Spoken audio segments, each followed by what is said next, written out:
Assalamualaikum warahmatullahi wabarakatuh. Sebelumnya perkenalkan, di sini saya Muhammad Dwi Riza dengan nomor induk mahasiswa JN0414241149. Yang mana di sini saya dari program studi akuntansi angkatan 61.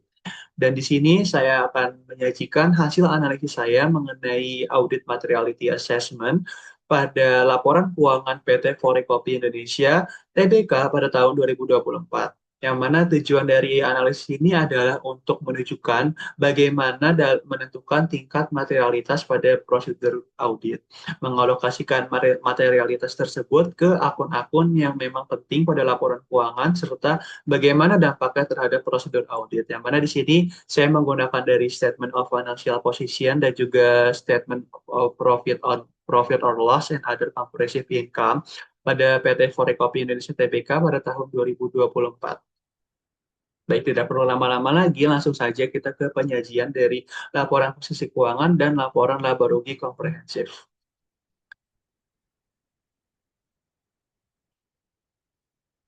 Baik, pertama-tama di sini ada laporan posisi keuangan untuk akun aset, yang mana di sini ada current asset atau aset lancar dan ada non current asset atau aset tidak lancar.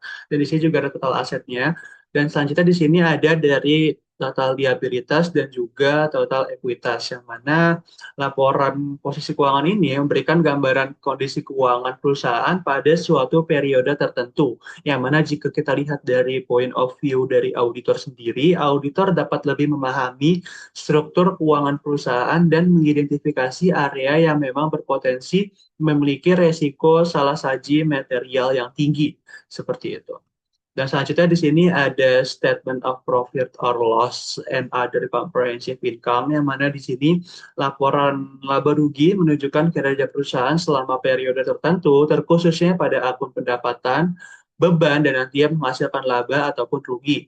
Dalam konteks audit saat ini, laba yang digunakan adalah laba sebelum pajak atau EBIT yang sering digunakan sebagai dasar utama dalam menentukan materialitas, karena dinilai sangat sensitif dan memang berpengaruh besar terhadap pencatatan laporan keuangan itu sendiri. Baik, selanjutnya ada determine determine atau menentukan dasar materialitas laporan keuangan. Untuk data-data yang disajikan di sini, yang pertama ada laba sebelum pajak atau earning before income tax, yang mana totalnya di sini adalah 61 miliar 254 juta sekian, dan untuk aset lancarnya di sini totalnya ada 161 miliar 476 ribu sekian. Dan selanjutnya di sini ada liabilitas lancar dengan total 266 miliar 505 juta sekian, dan total aset keseluruhannya ada 642 miliar 669 juta sekian. Yang mana di sini dalam menentukan materialitasnya digunakan beberapa pendekatan atau persentase-persentase yang telah diperkirakan oleh auditor sebelumnya, yaitu untuk laba sebelum pajak atau earning before income tax di sini adalah persentasenya 7%, yaitu 7% dari 61 miliar 254 juta sekian adalah 4 miliar 280 juta sekian. Dan untuk aset lancar di sini 1,5%, yang mana hasilnya adalah 2 miliar 422 juta sekian. Dan untuk liabilitas lancar di sini total 3 miliar 990 juta sekian. Dan untuk total aset di sini menggunakan 9 miliar 640 juta sekian. Dari beberapa pendekatan tersebut, dipilihlah laba sebelum pajak atau earning before income tax sebagai dasar utama, dikarenakan dinilai lebih relevan. Tentunya yang pertama bagi pengguna laporan keuangan dan lebih mencerminkan kinerja perusahaan pada periode tertentu, dan memang memang dinilai lebih sensitif terhadap salah saji, sehingga materialitas dari prosedur audit di sini ditetapkan yaitu sebesar 4 miliar 280 juta sekian.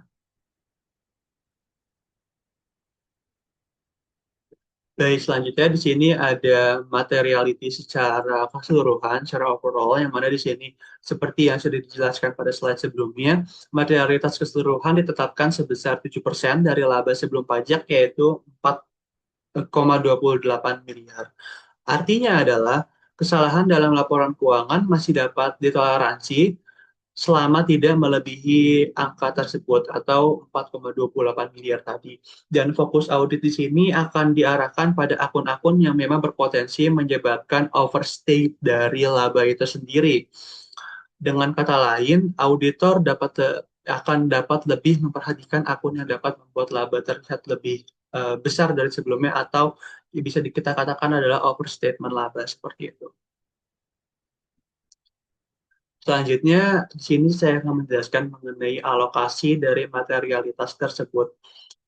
Yang mana di sini 80% dari total materialitas yaitu 4,28 miliar tadi itu adalah 3,43 miliar yang mana di sini dialokasikan ke akun-akun utama seperti di sini ada akun receivable atau piutang usaha, dan di sini ada inventories atau persediaan dan ada akun payable atau utang usaha. Alasan menggunakan tiga akun ini adalah yang pertama tentunya akun-akun tersebut memiliki resiko salah saji yang tinggi. Selanjutnya, volume transaksi pada akun-akun tersebut dinilai besar pada laporan keuangan dan akun-akun tersebut memang sangat mempengaruhi dari segi laporan keuangan secara keseluruhan sehingga auditor di sini akan lebih berfokus pada akun-akun ini dalam proses pemeriksaan. Dan untuk dampak-dampak yang terjadi pada prosedur audit tentunya yang pertama adalah prosedur audit akan menjadi lebih terarah karena sudah terdapat akun-akun yang memang dinilai penting dan dinilai material. Selanjutnya, auditor menggunakan bukti yang tentunya akan lebih reliable, terutama bukti-bukti eksternal seperti semisalnya piutang usaha, auditor dapat menggunakan bukti dari bank terkait seperti itu.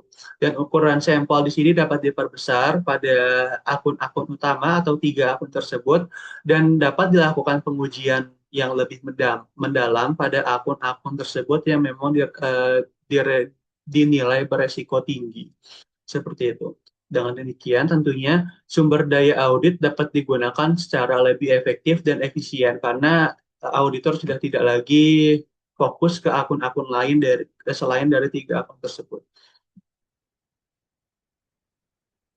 Baik, selanjutnya di sini ada material misstatement of earnings, yaitu jika ditemukan salah saji material, maka langkah-langkah apa saja yang harus dilakukan oleh seorang auditor? Yang pertama tentunya melakukan investigasi lanjutan, yang mana di sini nantinya auditor tentunya akan berkomunikasi langsung dengan manajemen dari perusahaan tersebut dan meminta dari manajemen tersebut untuk melakukan penyesuaian laporan keuangan atau membuat adjusting entries.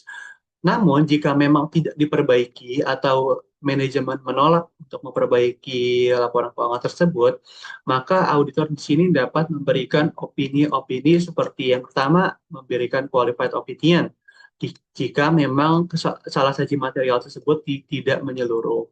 Dan selanjutnya bisa bisa juga auditor menggunakan atau mengeluarkan adverse opinion jika memang salah satu material tersebut menyeluruh dan memang dari segi manajemen tersendiri sudah lepas tangan dan tidak ingin sama sekali melakukan penyesuaian seperti itu. Dan tentunya yang auditor bisa lakukan juga adalah mendokumentasikan temuan-temuan audit tersebut sebagai barang bukti. Mohon maaf, sini ada sedikit typo, menyimpan bukti audit sebagai dasar opini dan mendokumentasikan seluruh salah saji dan prosedur yang telah dilakukan. Baik, terima kasih. Sebagai kesimpulan dari hasil analisis saya, yaitu yang pertama, materialitas ini sangat penting tentunya dalam audit untuk menentukan batas toleransi kesalahan pada laporan keuangan tersebut. Selanjutnya, penentuan berbasis laba sebelum pajak tentunya akan memberikan fokus yang lebih relevan karena laba sebelum pajak sudah merupakan hasil akhir juga dari profit or loss and other comprehensive income sendiri. Dan tentunya alokasi materialitas di sini dapat membantu auditor dengan bekerja lebih efektif karena sudah berfokus pada akun-akun material dan sudah menyingkirkan akun-akun yang memang dinilai tidak terlalu berpengaruh secara signifikan pada laporan keuangan. Dan akhirnya kesimpulannya semua ini bertujuan untuk menghasilkan opini audit yang lebih akurat dan dapat dipercaya. Baik, kurang lebih sekian hasil analisis saya mengenai laporan keuangan PT Forekopi Indonesia Tbk pada tahun 2024. Saya mohon maaf apabila ada kesalahan atau salah-salah kata selama penyampaian hasil analisis. Terima kasih atas perhatian dan terima kasih atas perhatiannya. Wassalamualaikum warahmatullahi wabarakatuh. Sampai jumpa di kesempatan selanjutnya.